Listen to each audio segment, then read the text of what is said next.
Good evening, everyone, and welcome to Whitefish Point and the Great Lakes Shipwreck Museum. My name is Bruce Lynn. I'm the Executive Director of the Great Lakes Shipwreck Historical Society. And before we start, I'd like to take a few moments to recognize and thank a number of people that have joined us here tonight. This is a relatively small group for this event that we host each year, remembering the Edmund Fitzgerald and most importantly her crew of 29 that 46 years ago tonight, within 17 miles northwest of where we're sitting right now, that ship disappearing. And the story really, at that point, changing in a lot of ways, but also starting other chapters of better understanding the shipwreck and better understanding what happened, or at least trying to understand. Each year, we all get together. It's almost like a family reunion of sorts, seeing a lot of familiar faces coming back.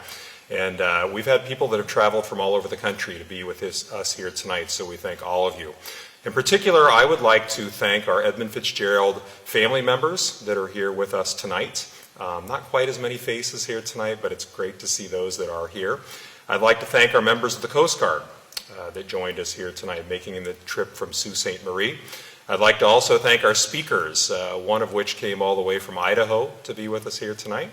Utah, sorry. And then we have another one coming in from Indiana, actually, to join us here too.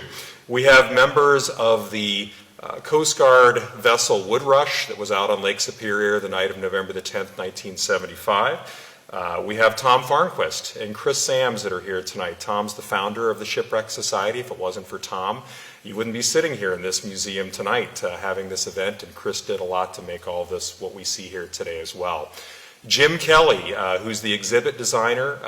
These exhibits that we see around us here, he designed them working in concert with Tom to make these what they are. We've tried to keep them very much the same. People love these exhibits, and they've been here for decades, and people come back. And Jim, there's a lot of compliments that come every year from these exhibits, so we're glad you're here tonight. Mike Fornes, Whispers of the North, the Gordon Lightfoot tribute. Mike's music, didn't he do a great job at the beginning? Let's give Mike a round of applause.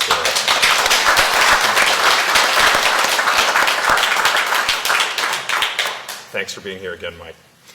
Bob Aldridge and Don Aldridge, Father Bob from St. James Episcopal Church there in Sault Ste. Marie, coming to join us again. And we also have our crew from TV 9 and 10 and Fox 32 that are making this possible. And for everybody who's tuning in that's watching this via live stream or on Fox 32, thank you for joining us here tonight. I think most everybody that's in this group tonight is aware of many of the aspects of the story of the Edmund Fitzgerald.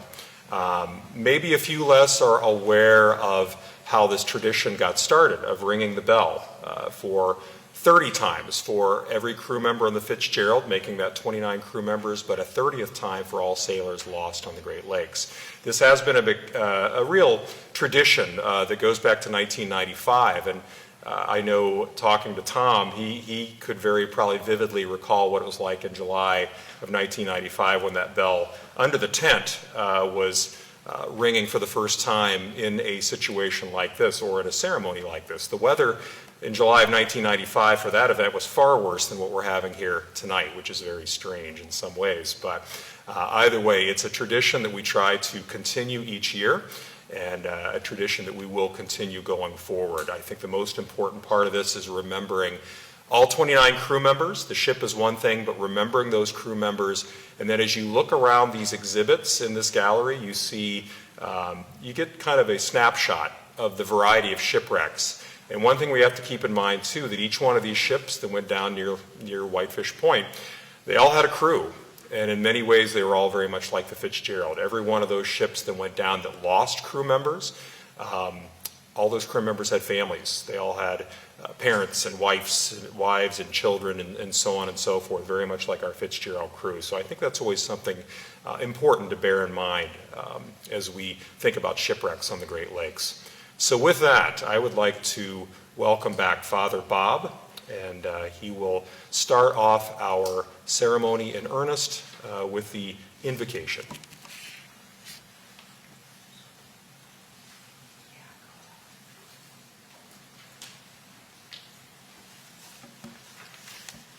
Let us join in prayer. Gentlemen, please remove your cover.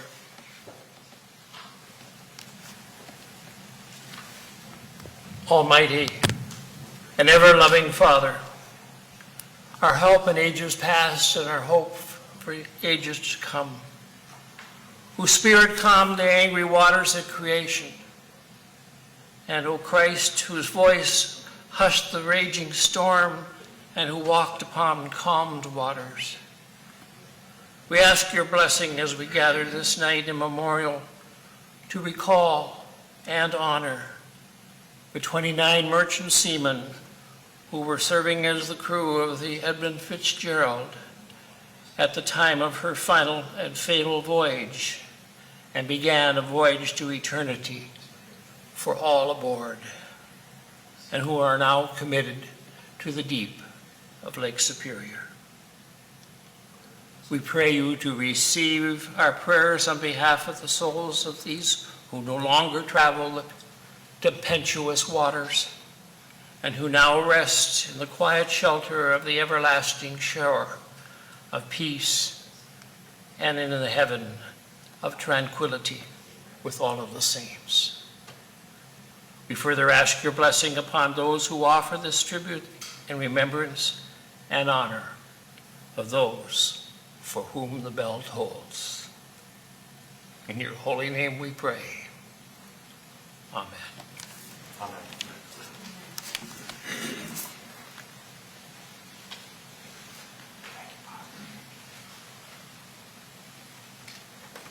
Thank you, Father Bob. Okay, we have two speakers tonight. And the first speaker is a gentleman by the name of Bob Baxter. Bob was out on Whitefish Bay on November the 10th, 1975 on board a ship called the L.E. Block. Bob was the first assistant engineer. The very first time I ever attended one of these ceremonies, there was a gentleman who was out on the lake that night. He was actually out in a fishing boat, a commercial fishing vessel, and I remember it was a very, very moving story that he told that night. And I think it's really important to have someone like Bob joining us here that can really tell us really in a lot of ways what it was like and what was going through his mind being out on the lake that night.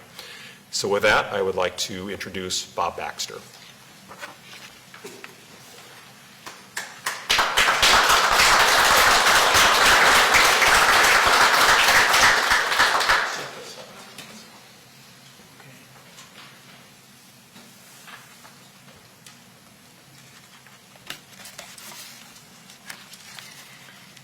Good evening. Thanks for the introduction.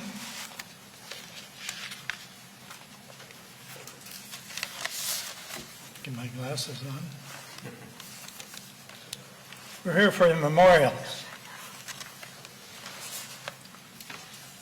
Something designed to preserve a memory of a person or an event. This is exactly why we're gathered here tonight. The event was the sinking of the Fitzgerald and the memories of the people that's still aboard. And there'll be plenty of time tonight to speak of those that lost their lives and reliving the event in memoriam. Just a few minutes, I want to talk to you what happened aboard a ship in search for survivors of the wreck of Edmund Fitzgerald. I lived on a farm along the Mississippi River, and after high school, I was able to obtain a job on one of those towboats. And I worked there quite a few years. And I studied on my own. Eventually, I wrote for my engineer's license, diesel engineer, obtained it. And I went to the office in St. Louis and says, here's my license. I want a job. And he said, sorry, Bob, there's no vacancies here. But it so happens that there's a vacancy up on the Great Lakes, on a tanker that we have up here for Mobile Oil. If you'd like to try that, why, be on a train and a bus and get up there within a few days. So I did that, and I got there at the dock, East Chicago, Indiana, in the afternoon, and there was the gangway going down there to board the ship. So I got my suitcase, started down there, and there stood a giant of a man. And he had his arms crossed like this and looking me up and down. He says, I guess you're the new hire. I said, yeah, I'm a new hire. Well, he says, tomorrow the Coast Guard's coming here for their annual inspection. And he says, we worked all day today practicing for the lifeboat drill, abandon ship drill. And I don't want you screwing it up. So stay in the background and observe. Okay, I'll do that. Be on deck at 8 o'clock in the morning with a life vest on. Okay. So the next morning, sure enough, that's what I did, and all the other crew members up there, and we introduced each other, want to know what kind of license, what kind of family I had. And before too long, I looked down there on that same gangway area on the main deck, and there that mate was pacing down there, back and forth and back and forth.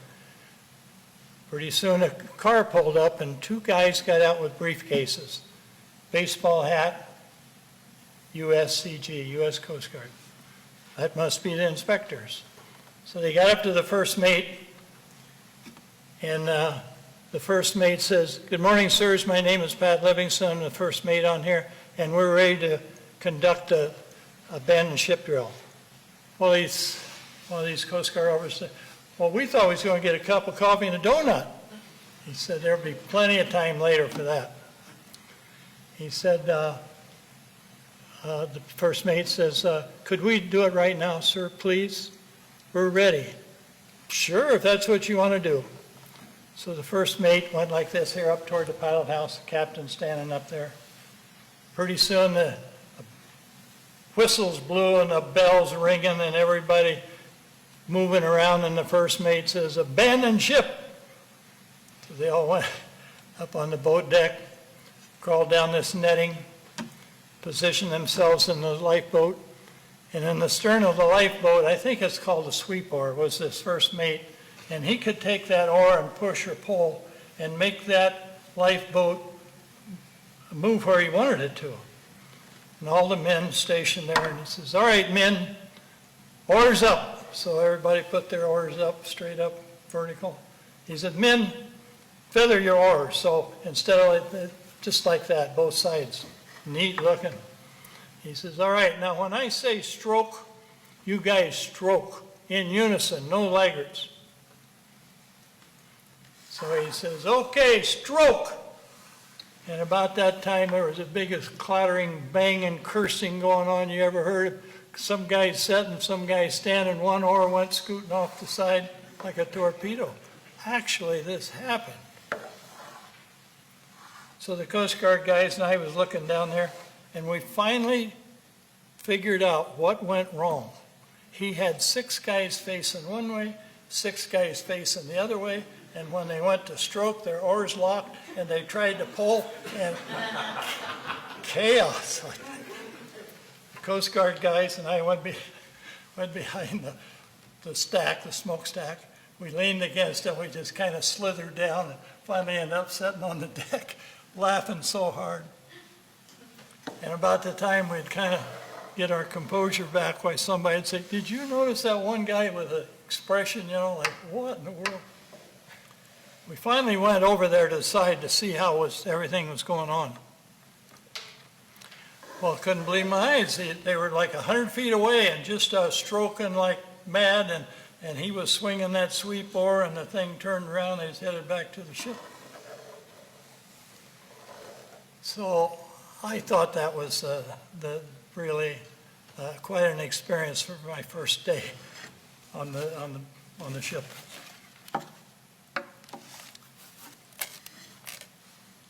Before telling of the story of the sorrows and anguish unfolding on November the 10th, 1975,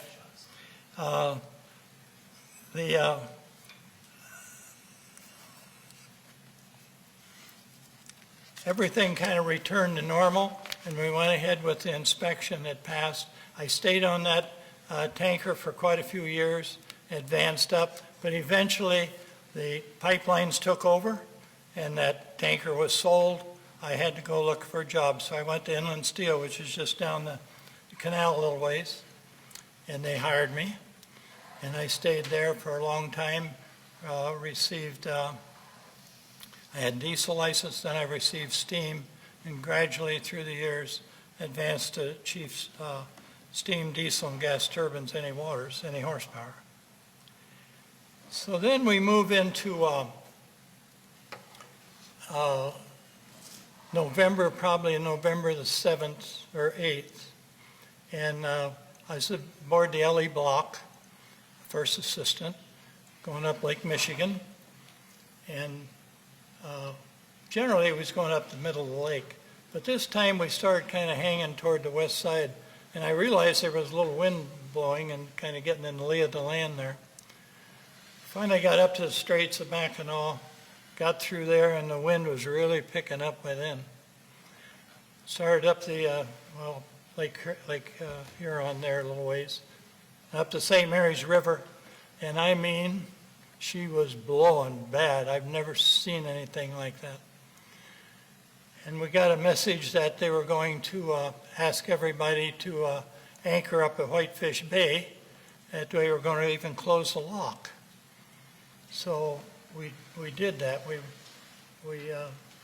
got through the lock, went to just not very far from here, and I don't know if you ever know how they drop anchors, and I'm not sure I'm doing this right, and I may get a lot of flack from the deck departments, but you got two anchors on the bow of the ship. They drop one anchor, and then they drop back, spaying out the chain, and they call them shots, 90 feet to a shot. And of course, it may be 40 feet down to the bottom, but you're going to have to go out 100 feet maybe. So they back up. They got the first anchor set. They move the ship over, whether it's thrusters or maybe they do it with a rudder and the main propulsion. I'm not just sure. They drop the other anchor and they move back so you're in a V formation. And it's very effective. Very seldom do you ever drag the anchor. So it felt pretty secure there. This was the afternoon, probably about 1 o'clock in the afternoon of November the 10th, 1975. So I stood the 4 to 8 watches, and when we anchored, that was a 12 to 4 watch. I relieved them at 4 o'clock in the afternoon.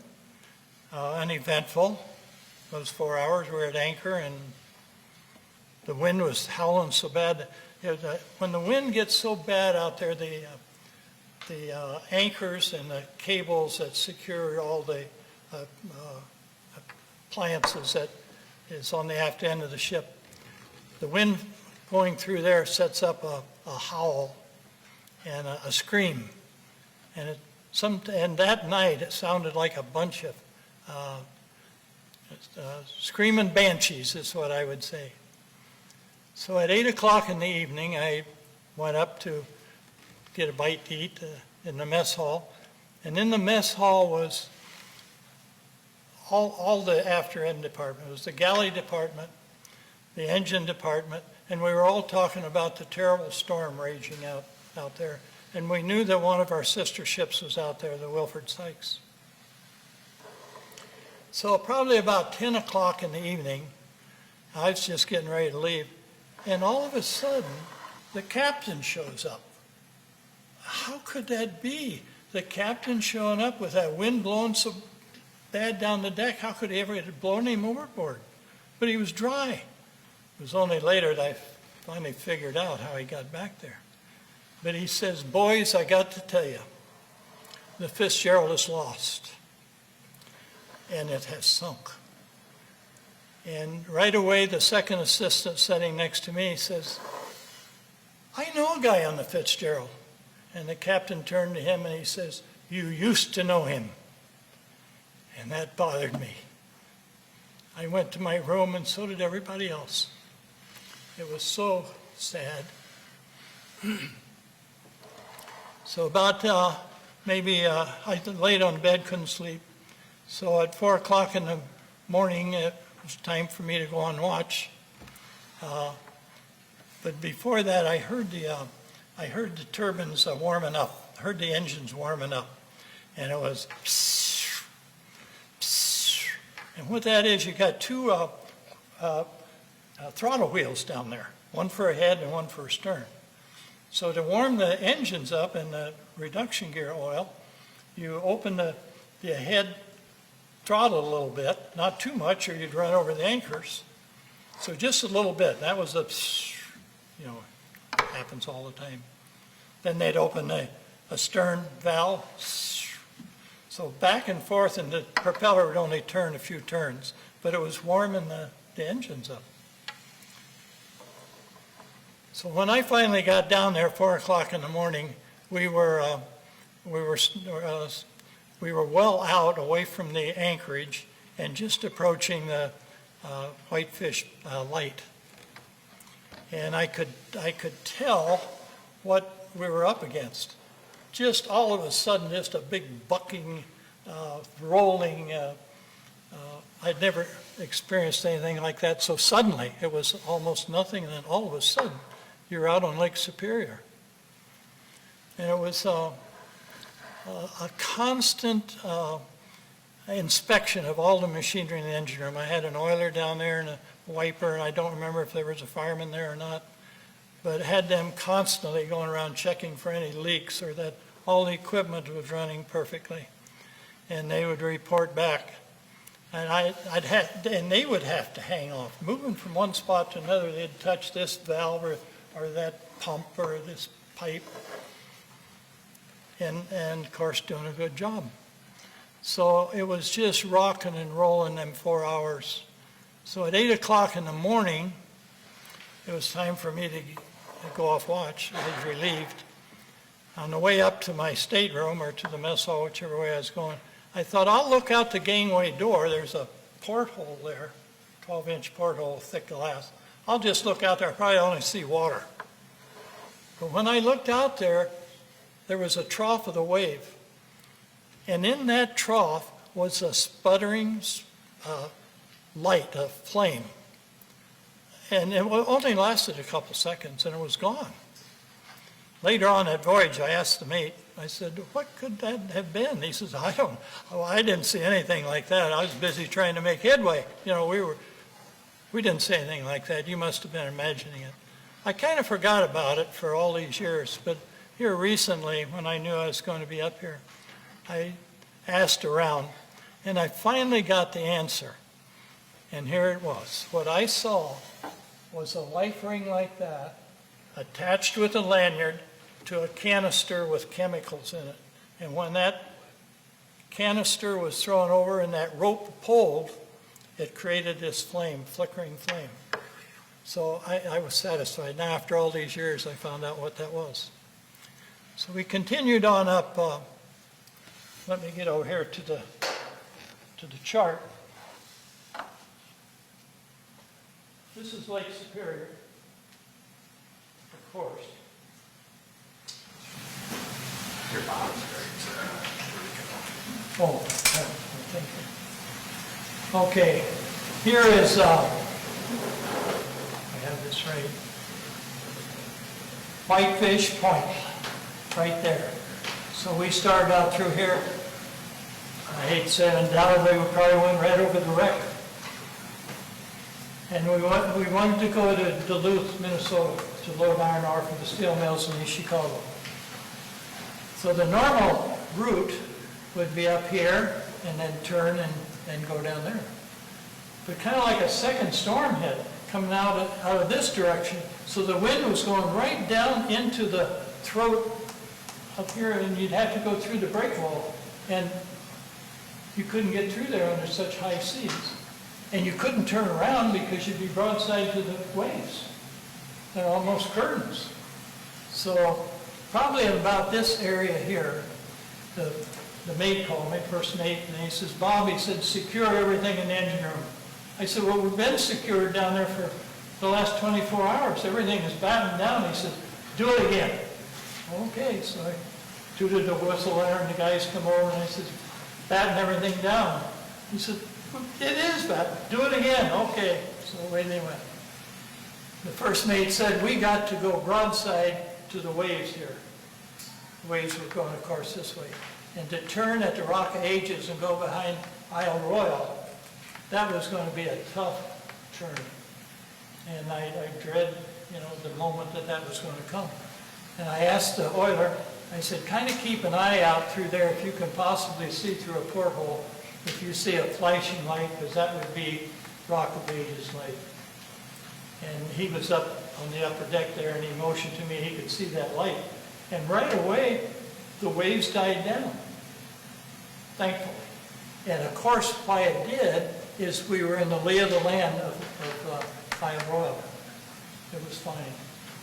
So we got around there fine, and everybody breathed a sigh of relief. The maid told me we were going to go into Thunder Bay, Canada, Ontario, Canada, and try to get a load out of there. And sure enough, we went in there, and I got off watch. I thought, I'll go ashore and call home. There weren't any cell phones in those days. I'll go ashore there and see how everything is at home. Well, there's 2 telephone booths there for the sailors. They're both occupied and a line on both of them, so I had to wait my turn. Thankfully, I took a heavy parka with me. So my turn finally come, and I called home and I said,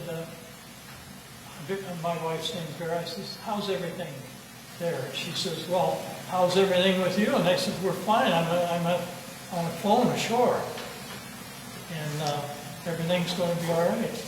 She said, well, I got to tell you this, Bob. Our son-in-law called me the other night about 10 o'clock and said, I just heard on the national news, the ship is down on Lake Superior. Where's Bob at? She says, he left 3 days ago, he's on Lake Superior. Don't know the name of the ship, they don't release it till the relatives are notified. So the son-in-law called back about 11 o'clock at midnight and told her that it was the Fitzgerald. My son that's here tonight was 8 years old probably at the time. So we finally got a load out of there and went back to Indiana Harbor and unloaded, went home, and what a greeting I got. There was lots of hugs and kisses there. And I worked many years after that. I actually sailed 50 years on the rivers in the Great Lakes. Started when I was 18 and retired at 68. So that's my story.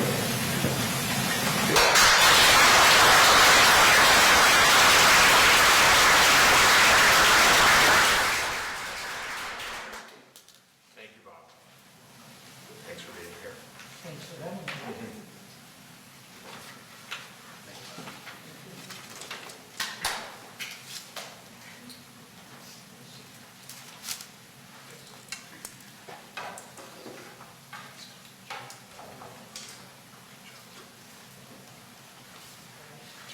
Thank you again, Bob, and thank you for making the drive to join us here tonight. I really appreciated you sharing that story with us. Now, our next speaker is Mike Tnike. Mike paid a visit to our organization here to the museum back in June. He's in the process of what I think will eventually become a book about the Edmund Fitzgerald. Mike is really a local. He's from Sault Ste. Marie, graduated from Sault High in 1960, made a career in the United States Navy as a nuclear submarine engineer. So he's investigated hundreds of incidents with a different kind of vessel, but he's also made a lifetime of research and understanding of Great Lakes ships and shipwrecks. His father was a mariner, captain of ships on the Great Lakes as well. So Mike Tnike.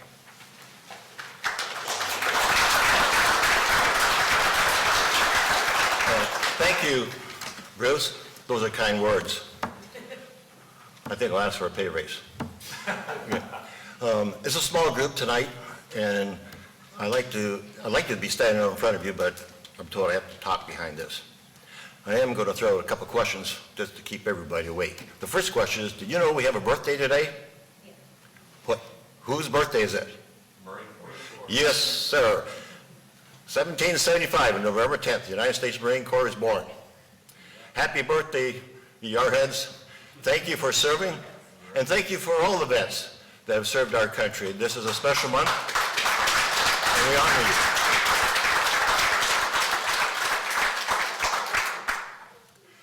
I'm going to share with you, originally I was going to call it my story, but I've interfaced with a lot of people over the years, including family members, And even though I do have a story to talk about the Edmund Fitzgerald and how it relates to me, I feel sometimes a little sheepish.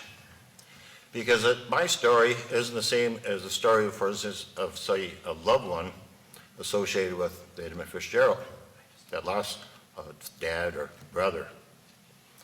But I do have a relationship like all of us. Just take a moment, just a small group, look around.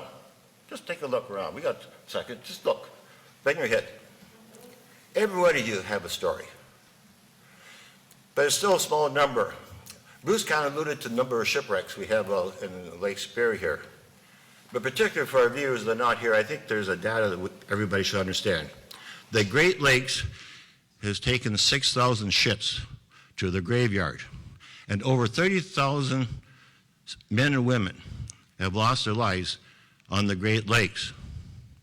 And as we're here tonight to respect and honor the crew of the Edmund Fitzgerald, we have to also share the global perspective that these men on the Fitzgerald were serving the same sort of a job that so many others did for 200 years before. We also should be somewhat thankful. We have an opportunity to come here and connect. If you lost a loved one, you go down that path is lonely. But look around, you're not by yourself.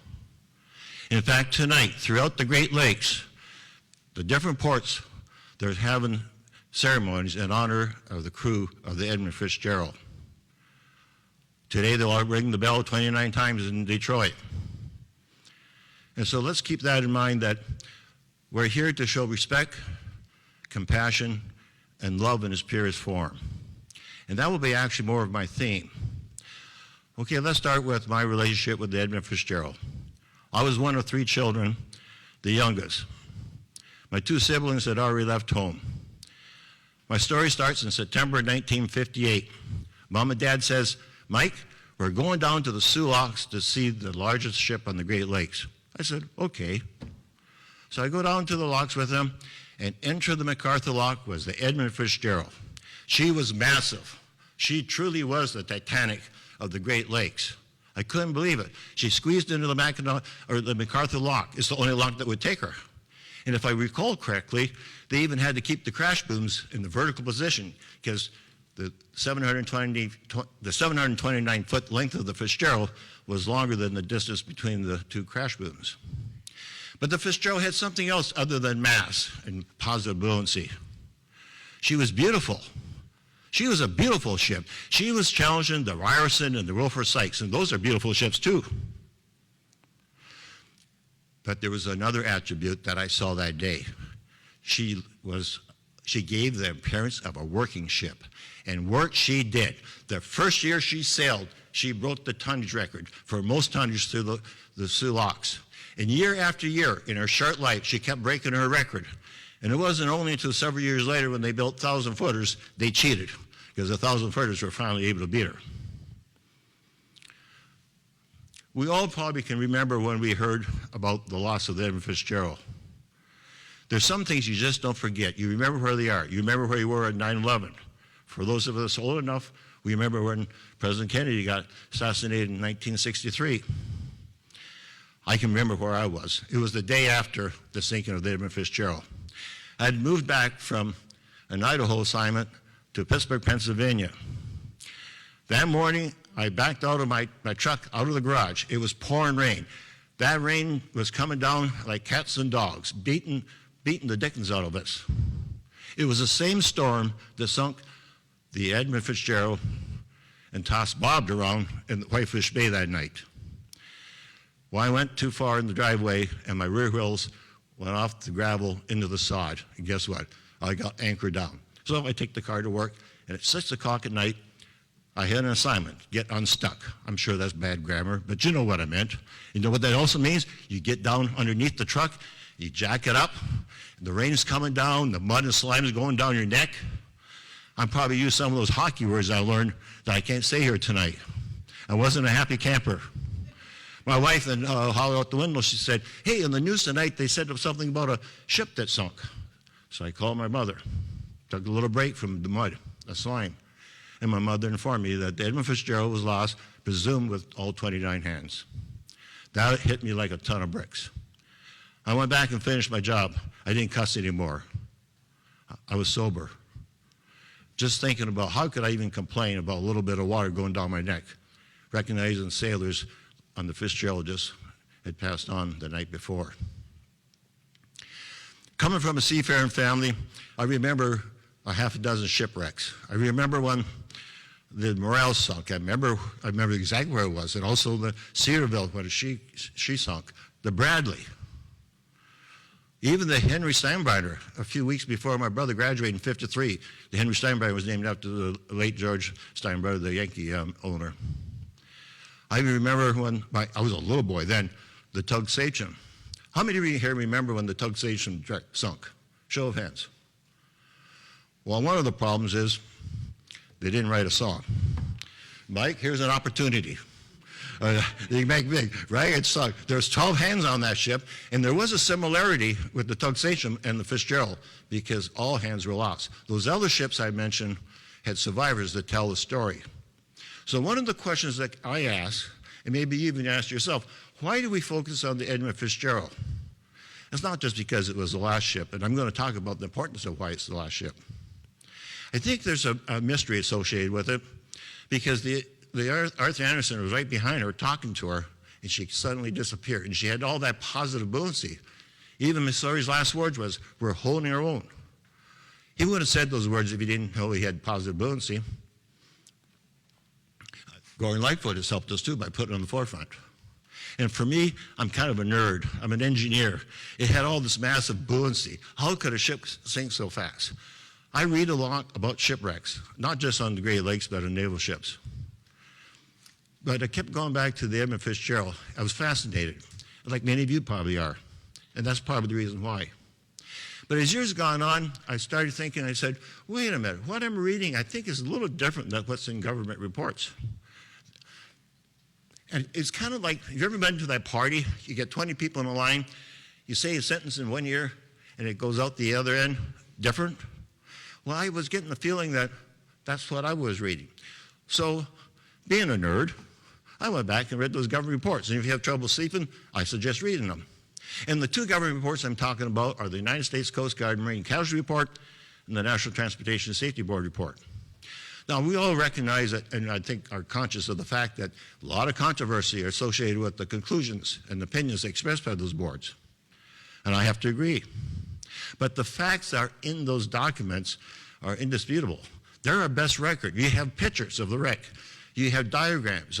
You have drawings. You have maps. And you have pages after pages of thousands of testimonies under oath of men and women talking about the Edmund Fitzgerald. It's our best record. There's a ton of information there. This time when I read it, I took the pen and the paper and started writing down. And that became the paper that Bruce was alluded to. I did it for my own purpose. I wanted to know, in my mind, to sort through all the noise and what was the truth. There was probably 25 or 30 items I addressed in that paper. I'm not going to go over those tonight, don't have time, and I was also going to be missing the point of my message to you. I do give you an example, though. As I went through them, let's take one example. I did address, did the Edmund Fitzgerald capsize or not, and how I went about it. I list all the facts that would support the Edmund Fitzgerald capsizing. Then in another column, I list all the facts that said it did not. Now, if one column is really long and the other one's pretty short, I could then say with some level of confidence, it's very likely that this scenario occurred and not the other. I'm not going to tell you what I came to. That's the secret in my paper. My point was that was the process. And the nice thing about when I did all 25 or 30 subjects is started telling the story. It kind of made me kind of feel good that I started to understand what might have happened. The frustrating part is, guess what? Every time I got an answer to my satisfaction, I got another question. And I'm sure I'm going to be working on this to the day I go to the graveyard. But we're here tonight not talking about this paper because, like I said, I did it for myself. I did share it with Bruce's staff, the museum down in Rogers City, Paul at the Valley Camp, and a few select maritime experts in the Great Lakes. But what's really important, it gets back to the word connecting, compassion. And so the message I have for you folks tonight, and particularly for the family members, that you don't have to walk down this path lonely. There's something that's very important. There are 2 points I'm going to bring out to you in closing. Number one, those 29 men did not die in vain. There was a marked change in the maritime industry in the Great Lakes. We haven't lost a ship since 1975, and it wasn't because of luck. We lost 6,000 ships before the Edmund Fitzgerald, 30,000 lives before we lost those 29 men. But we haven't lost any because we're doing business different, a marked change to the good. Some are technical. Navigation, we got GPS, we have better weather forecasting. We have better procedures for loading and unloading, ballasting and unbalancing. Well, probably even more important, there's been an attitude. What happens tonight, for instance, when the gales in November come early? What does the captain do now? He stays in port. And if he's out in the middle of the lake, he heads to port or the safety of, say, some bay, like Whitefish Bay that's adjacent to us.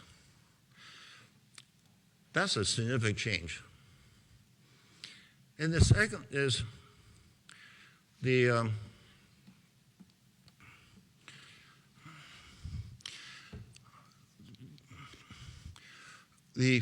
as we move forward, we have these gatherings, and we are committed to give comfort to each other. And as they would say in the United States Navy when a submarine during World War II didn't return to port, they would say the submarine was on her internal patrol. We are here tonight, along with several other cities, honoring the crew of the Fitzgerald, and we're connecting us with those sailors off the Fitzgerald. So as the Edmund Fitzgerald sails into her eternal voyage, she's not into eternity. She's not alone, and we're not alone. Thank you for spending some time with me.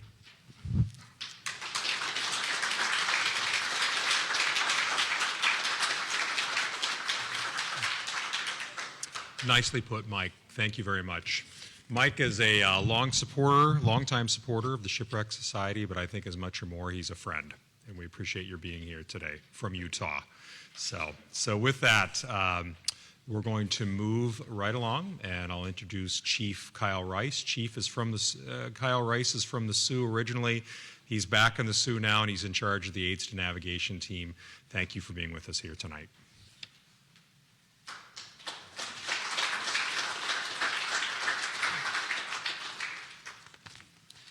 Thank you, Bruce, and everyone for having myself and my crew out here. It's a real honor and privilege to be able to participate in this ceremony this evening. With that, Ernest M. McSorley, Captain.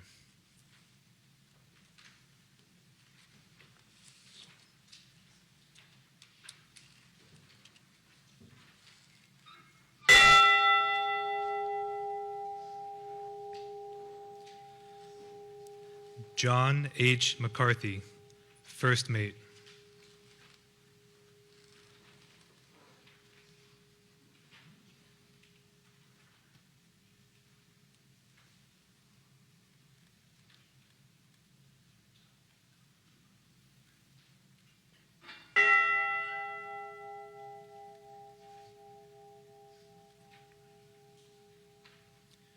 James A. Pratt, Second Mate.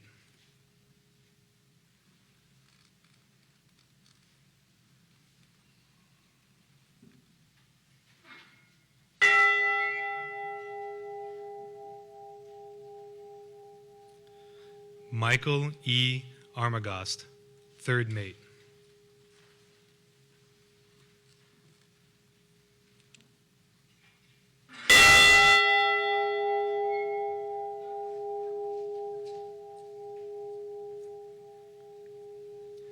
John D. Simmons, Wheelsman.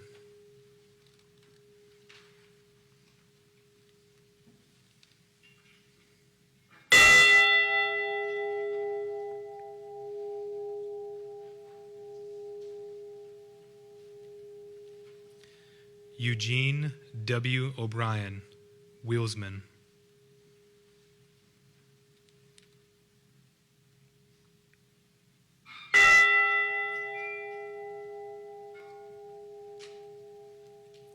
John J. Poviak, wheelsman.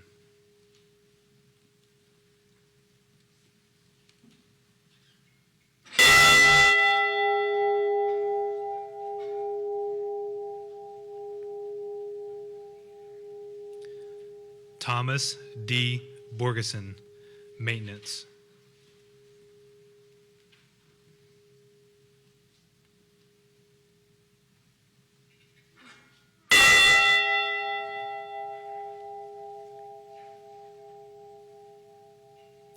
Ransom E. Cundy, watchman.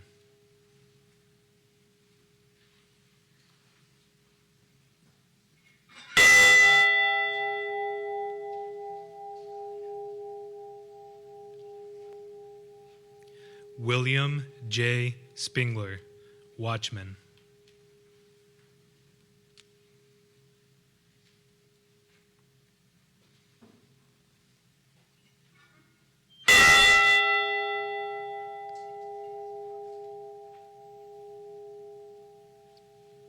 Bruce L. Hudson, maintenance.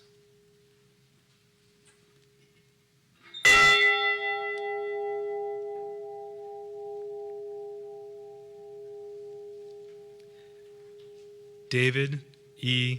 Weiss, cadet.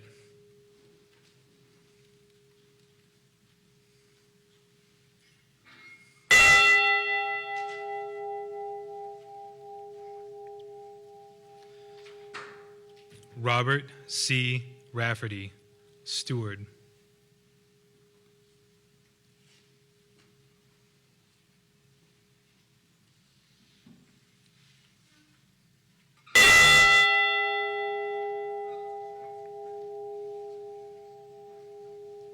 Alan G. Coleman, second cook.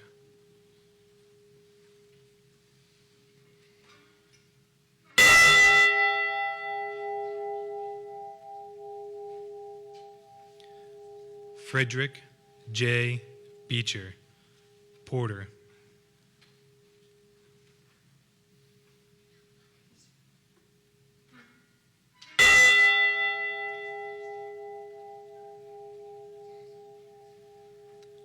Nolan F. Church, porter.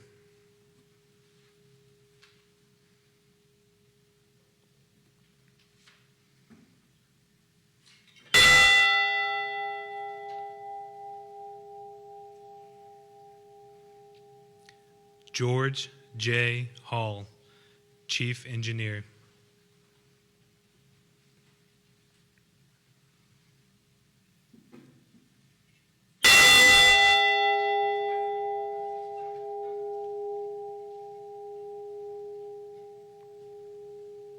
Edward F.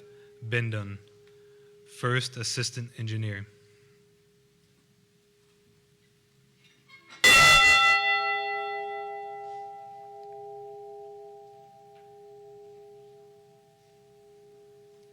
Thomas E. Edwards, second assistant engineer.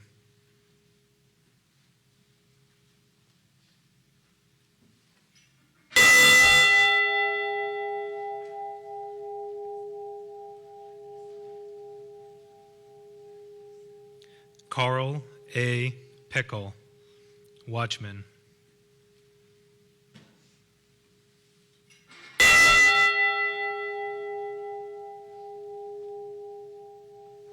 Mark A. Thomas, maintenance.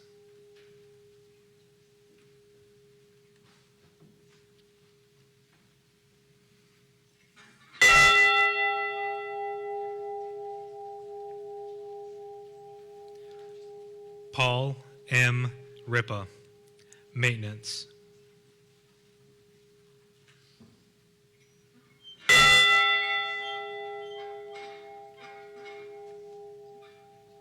Russell G. Haskell, second assistant engineer.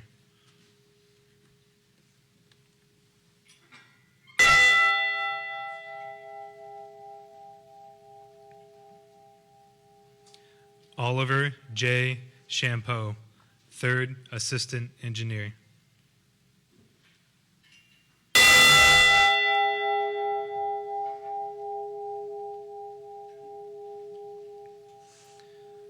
Blaine H.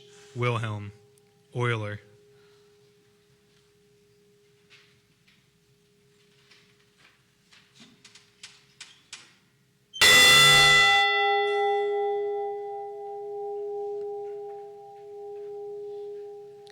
Ralph J. Walton, oiler.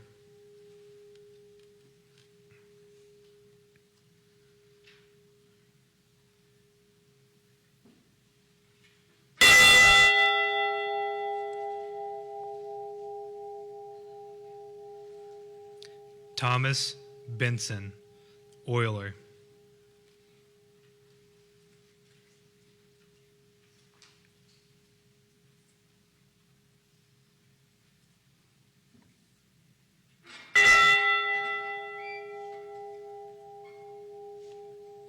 Joseph W. Mays, maintenance.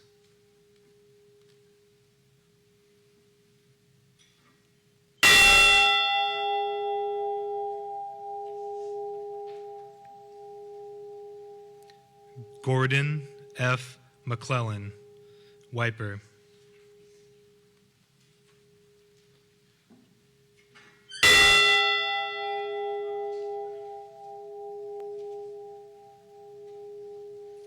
All mariners lost on the Great Lakes.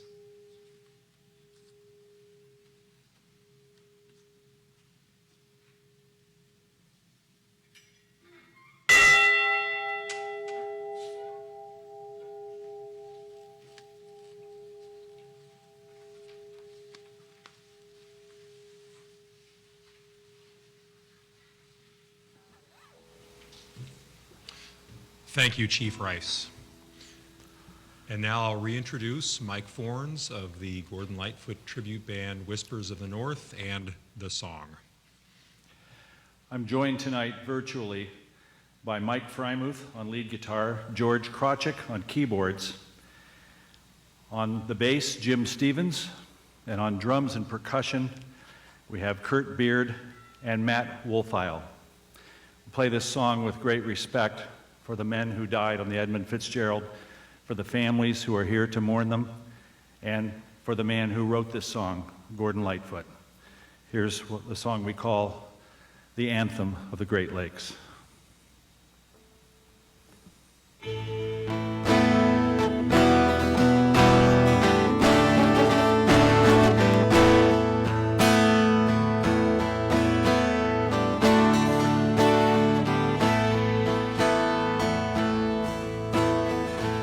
Lives on from the Chippewa on down up the big lake they call Gitchigumi.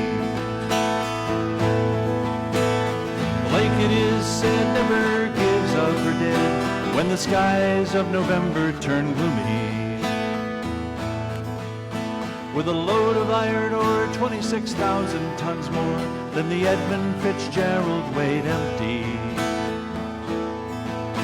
That good ship and true was a bone to be chewed when the gales of November came early.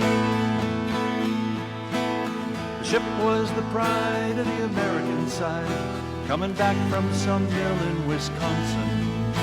As the big freighters go, it was bigger than most, with a crew and good captain well seasoned, concluding some terms with a couple of steel firms when they left fully loaded for Cleveland. And later that night when the ship's bell rang, could it be the north wind they'd been feeling?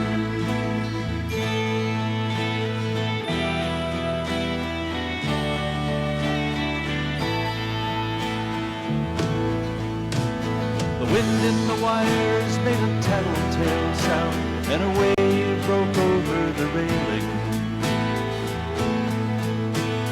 And every man knew, as the captain did too, 'twas the witch of November come stealing. The dawn came late and the breakfast had to wait when the gales of November came slashing. When afternoon came, it was freezing rain in the face of a hurricane west wind.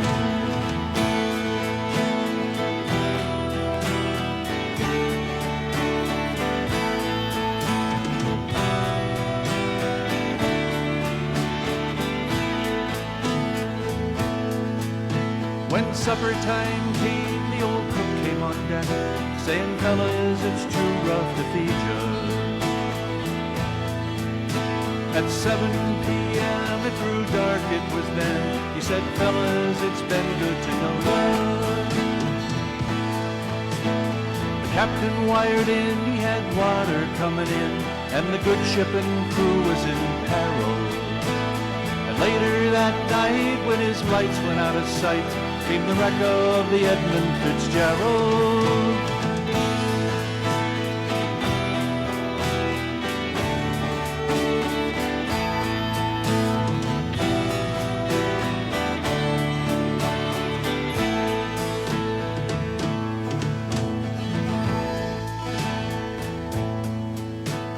Does anyone know where the love of God goes when the waves turn the minutes to hours?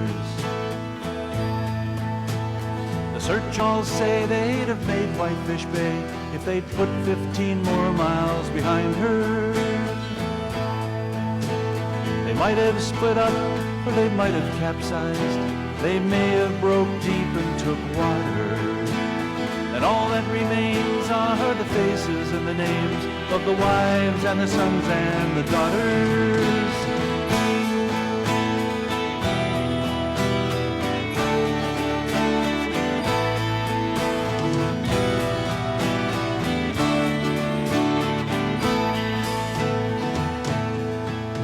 Lake Huron rolls, Superior sings in the rooms of her ice-water mansion.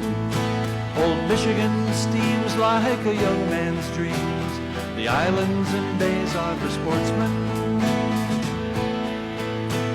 And farther below, Lake Ontario takes in what Lake Erie can send her. And the iron boats go, as the mariners all know, with the gales of November remembered.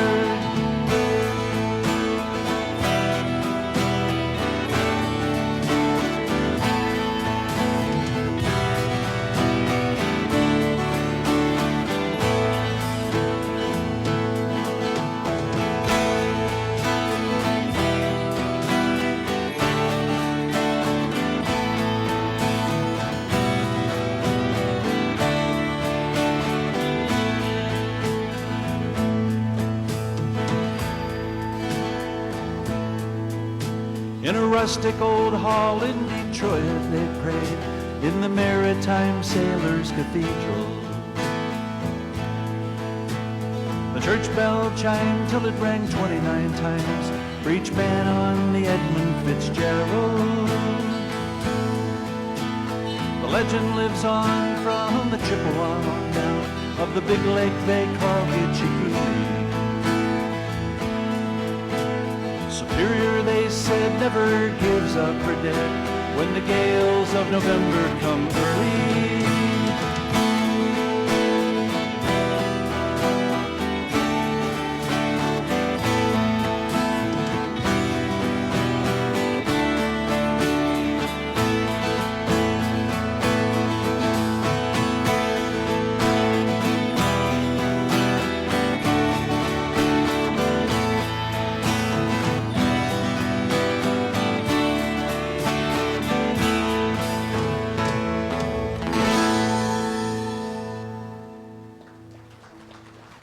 You were just watching our hour-long special on the sinking of the Edmund Fitzgerald 46 years later.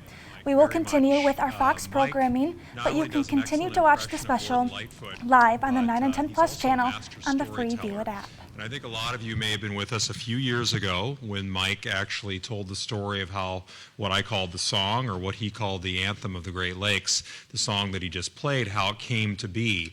And he did such an excellent story, or did such an excellent job telling that story, that I think, Mike, we'd like you to come back again in the future and tell that story for everybody again. I believe that we just signed off with our TV audience at this point, but we still have a few things that we're going to do before we wrap this up. Just a last few thoughts. Mike had talked about the birthday of the Marine Corps being today. Now, I was actually in the Army, and I know that we have other veterans of other services. Obviously, we have the Coast Guard represented here today, but tomorrow is Veterans Day. So I would like to ask all of our veterans, if you could, please stand, and let's give them a round of applause.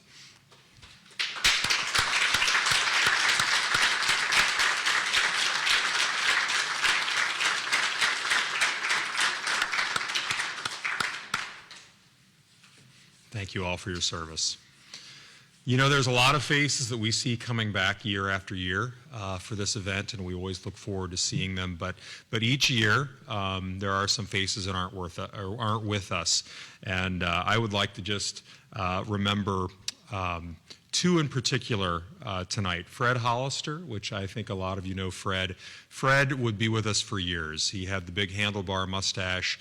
He helped build the Edmund Fitzgerald itself, and he was very much a regular presence and someone that we look forward to seeing every year. And he passed away over the winter, so unfortunately he's not with us.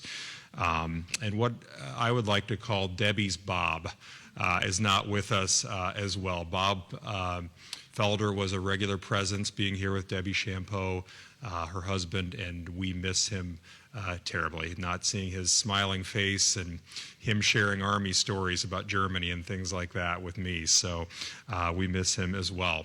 We do have a birthday in the audience tomorrow.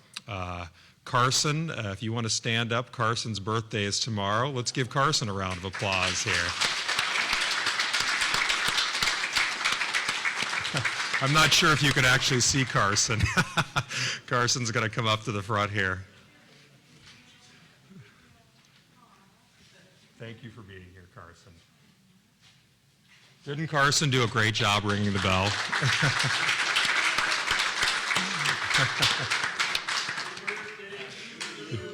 Happy birthday to you.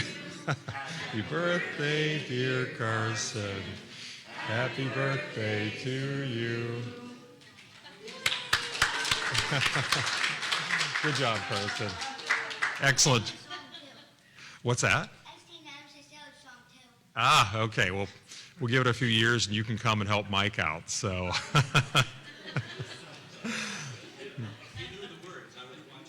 I bet he did, too. Thank you, Carson, and thanks for being with us. I think most of you are probably aware, even though this is a little bit smaller of an event this year, we don't have quite as big of the crowd as we normally have. I think in some ways that's maybe not a bad thing. I know I've had a lot of people come up and say that they enjoy that little bit more of an intimate gathering to remember the ship and crew. But even with being a little bit of a smaller event this year, there's a lot of work that goes into it. I'm sure you can all imagine. I'd like our staff, there's a few of us here at the Shipwreck Society that help put this together and make this all possible. If our staff at the Shipwreck Society could stand up, I'd like to give them a round of applause as well.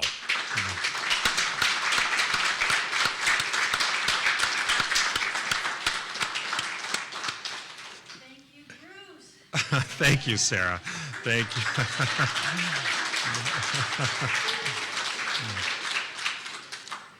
It's an honor to be here. And, you know, this group that we have here, the team that we have at the Shipwreck Society, we really have a good crew. And, you know, the last few years, which I'm sure you can all imagine, they've been challenging years for everybody.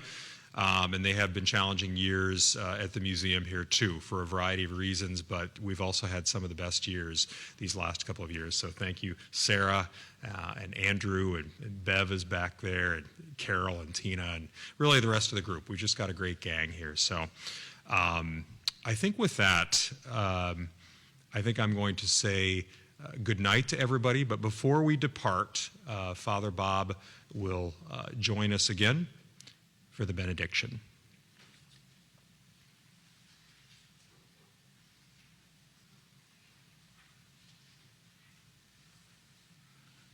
Again, let us pray. Eternal God,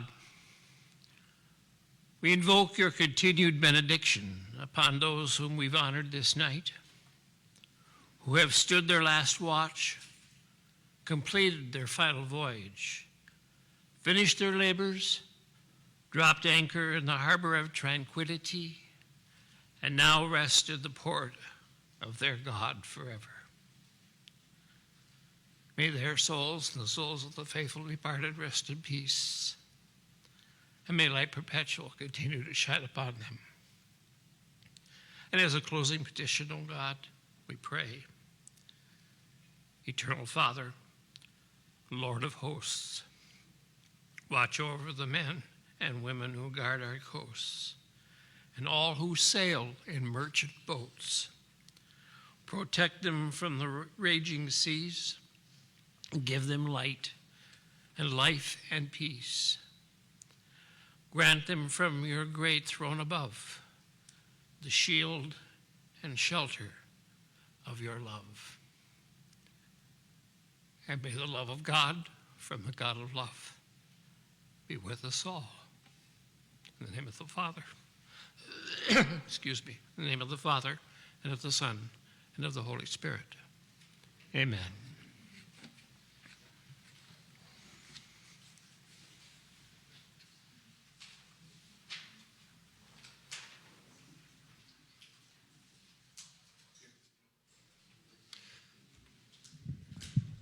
Thank you again, Father Bob. And thank you all for joining us tonight. I understand that the weather is going to turn pretty dramatically, so this fine, lovely weather we've been enjoying is going to be going away pretty quickly. I heard a reference to 60-mile-per-hour winds at some point, so I would say drive safely, safe travels, and thank you again for joining us. Have a great evening. Thank you.